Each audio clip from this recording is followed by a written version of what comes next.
for all those comrades of yours that are now struggling to reclaim our Europe, our cities, our world, our environment.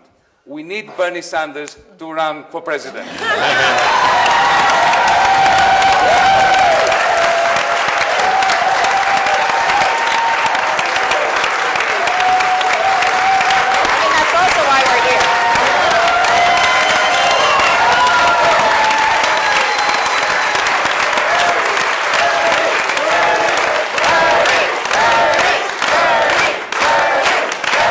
Jane said, you know what, I wouldn't mind going to Ireland.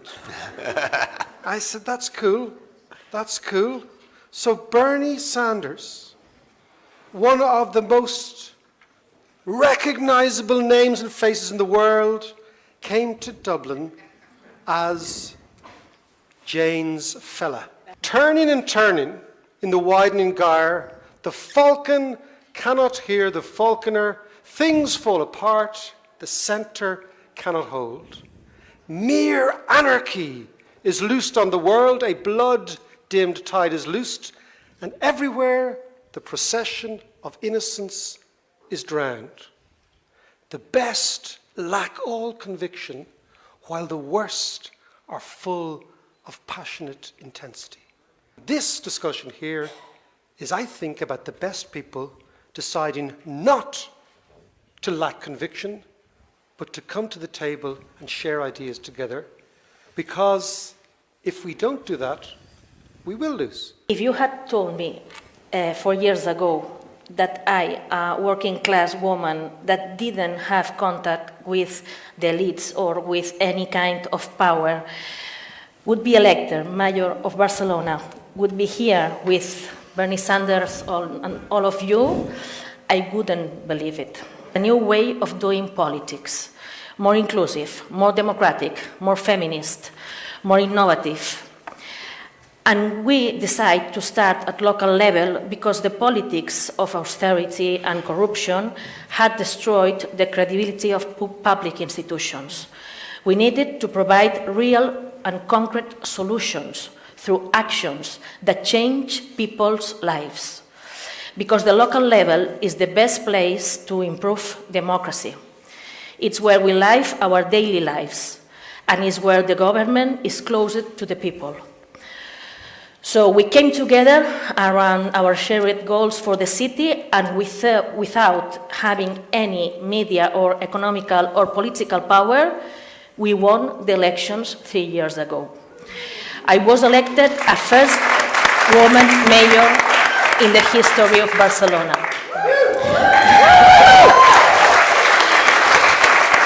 But you know that winning elections was just the first step, only the first step. What's happened in the last 3 years? Let me start by saying it has not been easy. We are in a minority in government. We've had a complicated situation in Catalonia, as you probably know, and cities in general has limited powers. But despite this, we've changed the agenda. Today, Barcelona is the city with the highest social investment in Spain. For example, we've created a special investment plan for the poorest neighborhoods, or in healthcare, which is not a municipal responsibility. We have created a municipal dentist and a mental health plan.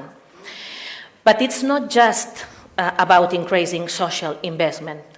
It's not enough. We are here because we need to make structural changes. Like, for example, creating the first municipal energy company in Spain that provides green energy to city facilities. And for the first time, the city government is standing up to multinationals who speculate in our city. We are forcing big companies to pay their taxes for the first time. We need to build community, locally and internationally.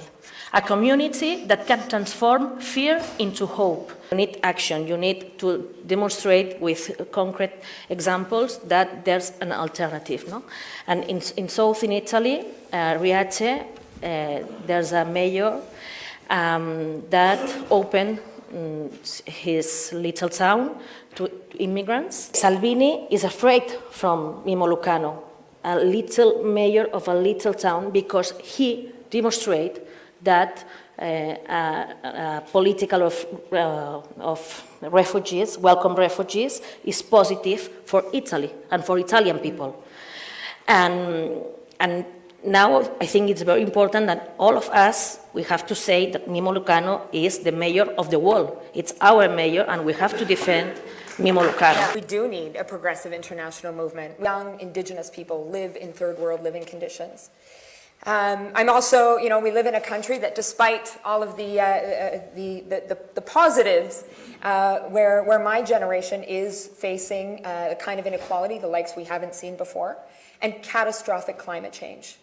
A generation that is very concerned about violence, women facing misogyny, especially progressive women who speak out, racialized communities. We've had mass shootings, whether it was the mosque in Quebec City or more recently in Toronto. We have a generation that is experiencing a kind of angst we're only beginning to talk about. And for me, perhaps it's no surprise why so many people were inspired by the work of Bernie and the movement that he and you built together, because you spoke to the reality that my generation faces. And that's why I think when we're talking about an international progressive movement, we need three things. We need to be on the ground with people on the front lines, including the so many young people that are leading social movements right now. Indigenous, Black Lives Matter, women's feminist activism, LGBTQ activism. We need to communicate our message. And, and it's been really exciting to meet progressive members of the media here. Because in Canada, let me tell you, it's actually, our media concentration is even worse in Canada. And the right wing owns all of it. We need ways of getting our message out. And the third piece is we need, and I would say the most important is we need bold ideas, like the kinds of ideas we've been hearing about all weekend here. That is what mobilizes people in my generation. That is what is mobilizing people here and in my country and around the world. And let's do it. We don't have time to waste. I join many in hoping that the individual sitting next to me will run again for president, because it's clear to me that you, Bernie, you had your finger on the pulse of not just where people in your country are at, but also where people increasingly in my country and around the world are at. We don't actually have Medicare for all. We don't have pharmacare. We don't have dental care. These are the kinds of things that we need to keep pushing for, and what you've done here inspires us to do that. Free tuition, we also don't have that. We have a prime minister who has invested $4.5 billion, our dollars, into buying a pipeline, right? I mean, this is a prime minister and a government that are right hand in hand with big oil. It's a prime minister who's attacking indigenous peoples day in and day out and disrespecting their rights. It's a prime minister who's just brought back to work legislation for postal workers in our country, an anti-worker agenda. Clear goals, clear plans, and accountability. We ought to be talking with the Chinese about how to build this global grid. So that's a plan. And then is accountability. You know, one thing on any sensible plan, I read hundreds of them year by year, there's no place for the Trans Mountain Pipeline, for example, in any sensible plan in the world. Justin Trudeau should be ashamed of what he's doing. Sustainable development, because it's a good and important concept. It says that we should combine economic prosperity with social justice and with environmental sustainability. This, I think, is the central hard work we have. We have a wealthy world, extraordinarily wealthy world. It's a $130 trillion output this year. It's about $19,000 per person on the planet. But it is socially disastrously unfair, and it is environmentally recklessly unsustainable. Paris Climate Agreement, and the other is the Sustainable Development Goals. The Sustainable Development Goals call for the end of poverty by 2030, every child in school, universal health coverage, and decarbonizing the energy system. This is our agenda. It's not being implemented because Bernie isn't president right now.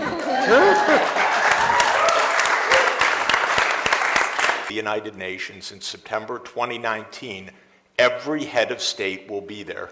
Well, it'll be about 170 heads of state to report on what will be their non-progress on these ambitions. So the agenda is there. Actually, the specifics are there. We're in the political struggle to turn it into reality. And I think the way to do that, of course, is the politics of this room, the Green New Deal, the propositions that we have heard about social justice, what Yanis is doing throughout Europe to win the European elections next year, but to keep our eye on what it is substantively we need to do and how that can be achieved. That's a matter also of the grunt work of taxes and spending and decarbonization and regulation and getting these things in place. But frankly, we don't have time to lose because we're at the end of this story environmentally, as everybody knows. We basically run out of time. We have no more time for new global agreements.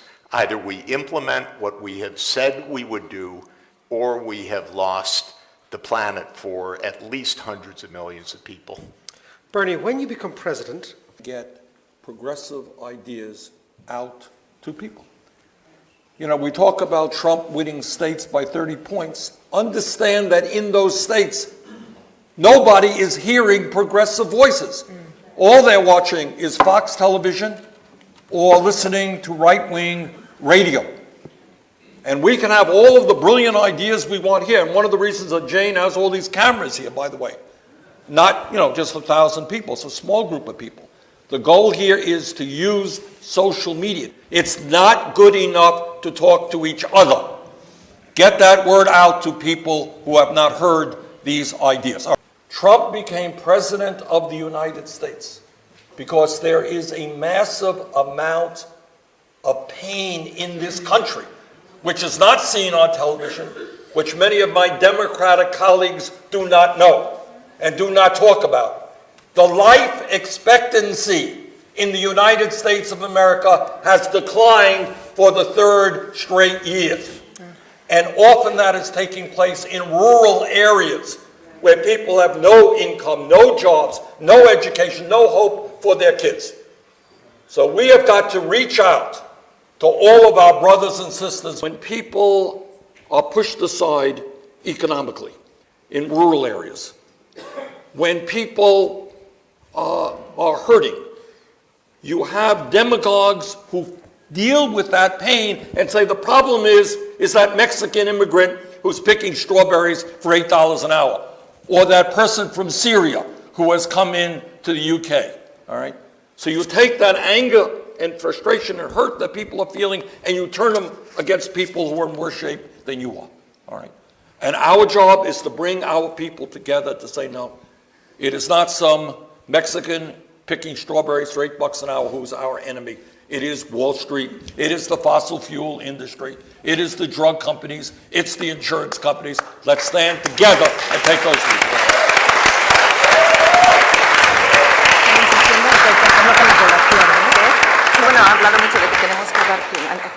The top 1% in this globe owning more wealth than the bottom 90%. That's just not wealth, that's power.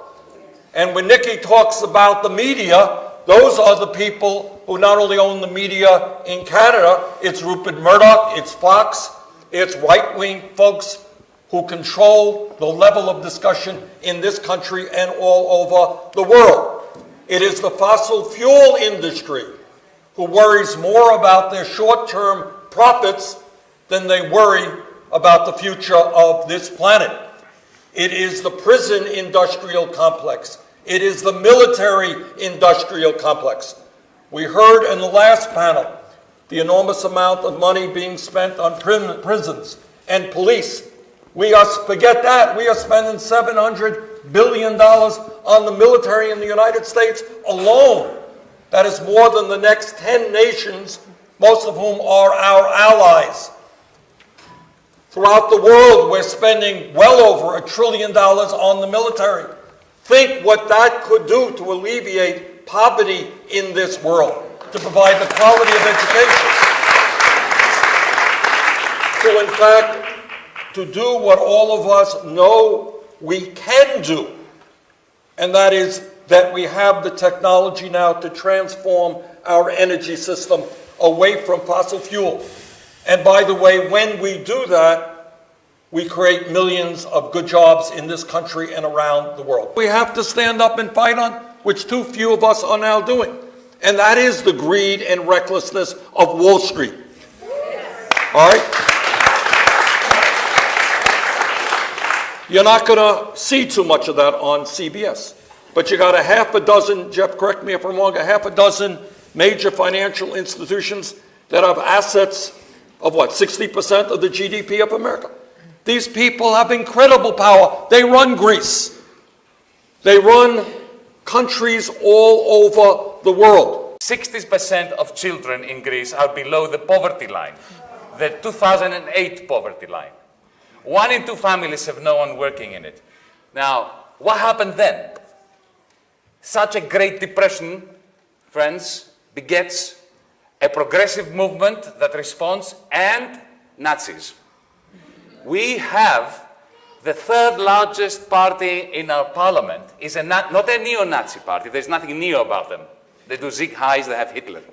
A certain senator from Vermont wrote a brilliant letter, you remember that, to the managing director of the International Monetary Fund, Christine Lagarde, and shared a piece of his mind with her regarding the crime against logic, not just humanity, that the IMF and other institutions, creditor institutions, were. Effectively, we are the Puerto Rico of Europe.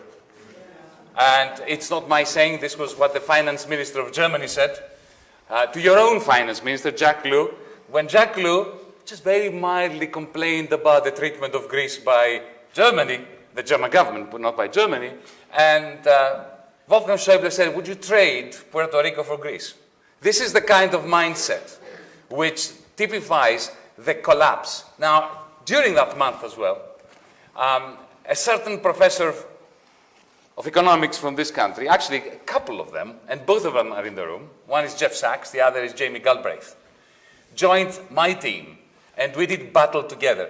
The reason why I'm saying that is because interconnectedness, as Bernie was saying, is at the heart both of the Nazi movement and the establishment, the 2 faces of authoritarianism. Because Mr. Valls, who's going to be competing against ABBA, is one of the faces of authoritarianism.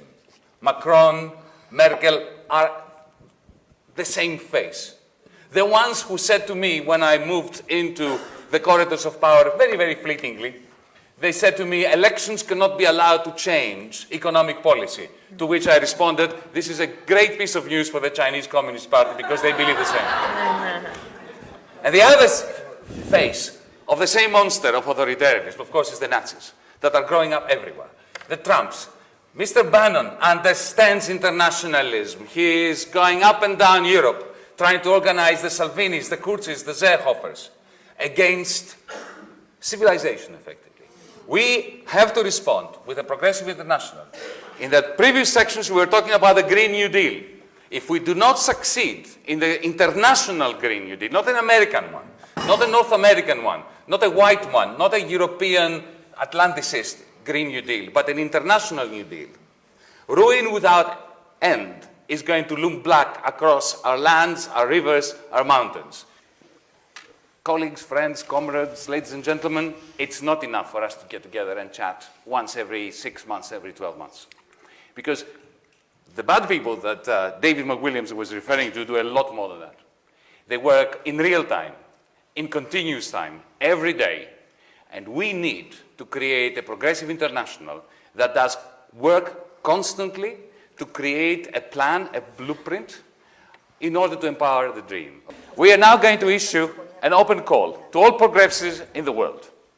Because what happens as of tomorrow is going to make any difference in this fight against the 2 faces of authoritarianism, against the Salvinis of the world on the one hand, and the so-called liberal establishment that created the crisis that begat the Salvinis of the world. Our Progressive International will reach out to communities in every corner of the world to help build our shared vision.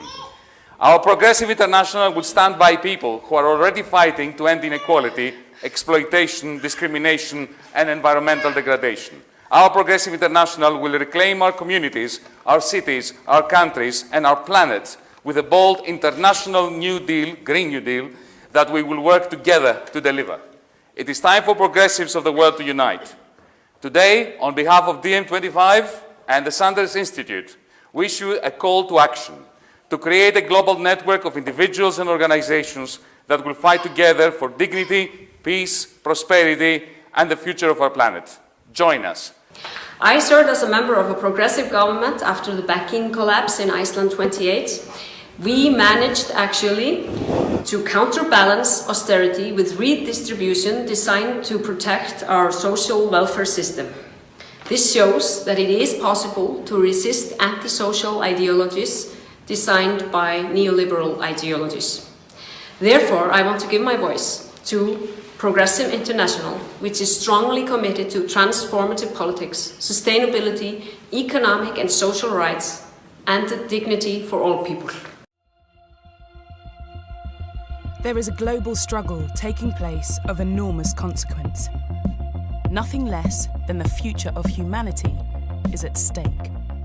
All around us, we see the status quo is failing. The top 1% now controls half the world's wealth, while hundreds of millions of workers remain trapped between poverty and precarity. Where globalization promised prosperity, it's delivered financial crisis and endless war instead. All the while, our climate moves closer to destruction. Out of this crisis, global authoritarianism is rising. These leaders promise to restore national pride by attacking minorities, a free press, and democracy itself. But in the end, they only serve themselves. A chilling echo of the 1930s. Today's authoritarian leaders do not stand alone. They are part of a global axis of right-wing parties that shares funders, strategy, and contacts. And around the world, they are gaining power. The time has come to form our own common front in the fight for global peace and prosperity. This movement will bring people together across the global left to think about the world we want to live in and how we make it a reality. A grassroots movement mobilizing working people all around the world behind a shared vision of democracy, sustainability, and solidarity. We will no longer settle for reformism. We will reach out to communities in every corner of the world and build shared power and solidarity. In every country, there are people who are fighting for progress, and we are so much stronger together. It is time for progressives of the world to unite. Let us begin today, building a better tomorrow.